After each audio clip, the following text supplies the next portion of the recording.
नमस्कार। आज के हिंदी समाचार में आप सभी का स्वागत है। सबसे पहले मुख्य समाचार। सेल आरएसपी का आगामी ट्रीटमेंट सिस्टम एक जीरो लिक्विड डिस्चार्ज हासिल करने की दिशा में एक बड़ा कदम साबित।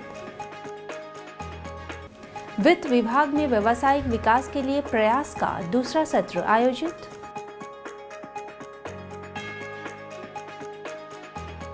और सेल आरएसपी में ट्रांसफार्मर के प्रचलन और अनुरक्षण पर कार्यक्रम आयोजित। अब समाचार विस्तार से। सेल राउरकेला स्टील प्लांट में जीरो लिक्विड डिस्चार्ज सिस्टम के कार्यान्वयन के तहत ट्रीटमेंट सिस्टम 1 की स्थापना के लिए परियोजना कार्य जोरों पर चल रहा है। परियोजना का शिलान्यास 10 मई 2022 को कार्यपालक निर्देशक परियोजना श्री पी साहू द्वारा किया गया था। उल्लेखनीय है कि ट्रीटमेंट सिस्टम 1 सेल संयंत्र में पहली और अनूठी प्रणाली का निर्माण करीब 140 करोड़ रुपए के लागत पर किया जा रहा है।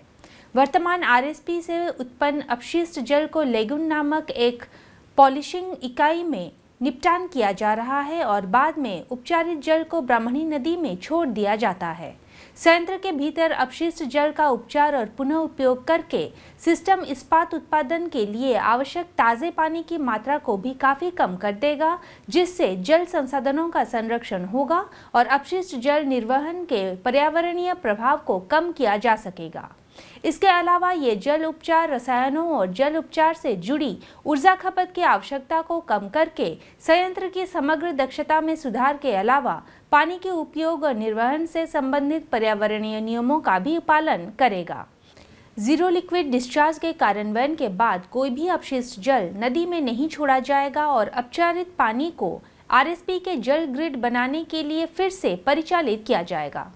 वर्तमान चल रहे निर्माण कार्यों में oil skimmers, diffused aeration system, emulsified oil removal system, flash mixture, high rate solid content clarifier, dewatering system, multigrade filter, ultra filtration system, reverse osmosis system, degasser tower, chemical dosing system शामिल है। कार्य की निगरानी महाप्रबंधक प्रभारी जल प्रबंधन विभाग एवं प्रोजेक्ट ओनर श्री देवजीत रावा, सहायक महाप्रबंधक परियोजनाएं एवं project manager Shri VK. Yadav, महाप्रबंधक पर्यावरण एवं प्रोजेक्ट ड्राइवर श्री वी.वी.आर. मूर्ति की टीम द्वारा की जा रही है। मेसर्स अरविंद एविंशोल अहमदाबाद परियोजना के कार्यकारी एजेंसी है, जबकि मेकॉन सलाहकार है। राउरकेला स्टील प्लांट के वित्त एवं लेखा विभाग के अधिकारियों के विशेष रूप से इस्पात उद्योग को प्रभावित करने वाले वित्त, अर्थव्यवस्था और व्यवसाय के क्षेत्र में हाल के घटनाक्रमों के बारे में अद्यतन रखने के उद्देश्य से वित्त एवं लेखा विभाग के सम्मेलन कक्ष में 13 मई 2023 को प्रयास का दूसरा सत्र आयोजित किया गया।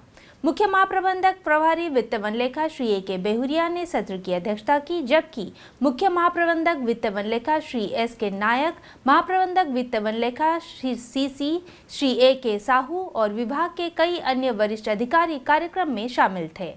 सभा को संबोधित करते हुए श्री ए.के. बेहुरिया ने सभी को व्यापार जगत में तेजी से हो रहे विकास पर नजर रखने के लिए प्रोत्साहित किया।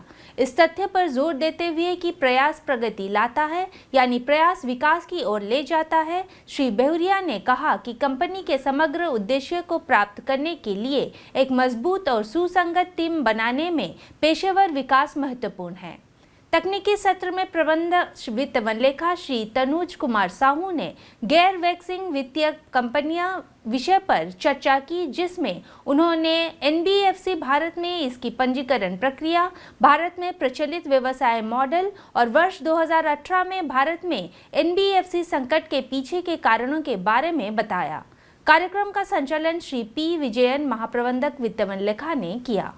माह के प्रत्येक दूसरे शनिवार को होने वाले कार्यक्रमों के संचालन के लिए विभाग के 10 अधिकारियों का चयन किया गया है। सेल राउरकेला स्टील प्लांट के सेंट्रल पावर ट्रेनिंग इंस्टीट्यूट में 16 और 17 मई 2023 को ट्रांसफार्मरों का प्रचलन और अनुरक्षण पर 2 दिवसीय कार्यक्रम आयोजित किया गया। Captive power plant 1, hot strip mill 1, coke oven, विद्युत वितरण, repair shop, electrical, blast furnace, नगर इंजीनियरिंग और खानों के कुल 9 कर्मचारियों ने कार्यक्रम में भाग लिया। सत्रों में ट्रांसफार्मरों जैसे वर्गीकरण, अनुप्रयोग, विशेषताएं, फोर्स्ड आउटेज के कारण होने वाली गड़बड़ी और रखरखाव आदि के बारे में विस्तार से जानकारी दी गई।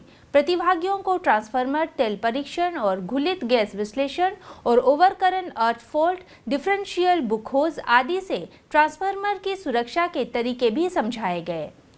MMDS, GIS और विद्युत वितरण के लिए एक निर्देशित दौरे की भी व्यवस्था की गई थी ताकि प्रत्यक्ष रूप से सैद्धांतिक जानकारी दी जा सके। कार्यक्रम का संचालन सहायक महाप्रबंधक CPTI श्री PK राउत ने वरिष्ठ प्रशिक्षक CPTI श्री BK पात्र के सहयोग से किया। हिंदी समाचार कक्ष आज के लिए बस इतना ही। नमस्कार।